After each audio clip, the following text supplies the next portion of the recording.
Evaluating expressions. When evaluating algebraic expressions, the process is fairly straightforward. Number 1, write the expression.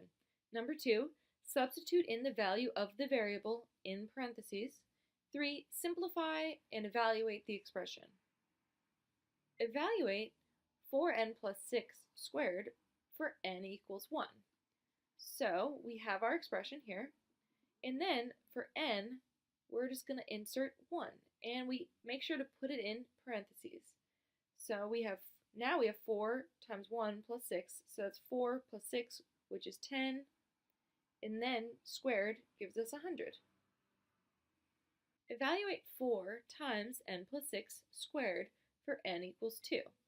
So we have our expression, we have an n in there. Now wherever we see n, we plug in a 2 in parentheses. The parentheses will help us in the future if we have a negative number so that it's a little less confusing. So we have our 2 in parentheses, then we evaluate using the order of operations.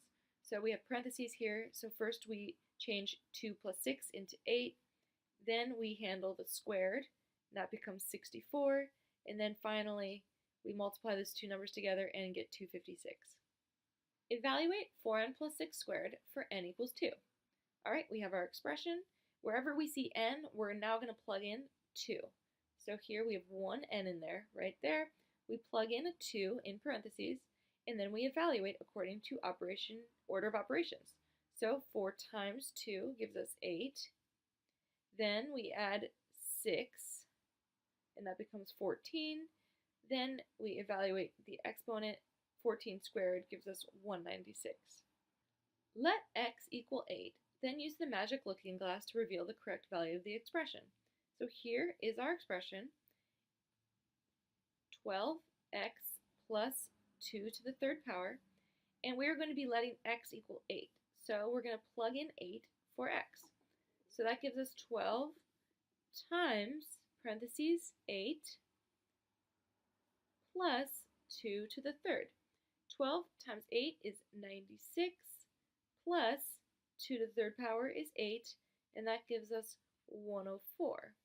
Now, we can see this looking glass won't let us see any answer except 104. 4x plus 2x to the third power. Let x equal 2. Then we'll use the magic looking glass to reveal the correct value of the expression. 4x plus 2x to the third power, x equals 2. Oh look, we actually have 2 x's in this expression. So we are going to input parentheses 2 wherever we have an x. So 4 times parentheses 2 plus 2 times parentheses 2 to the third power. So this becomes 8 plus 2, let's do this in 2 steps. 2 to the third is 8. So then we have 8 plus 16, which is 24. And if we take our magic looking glass, these answers are all incorrect except 24.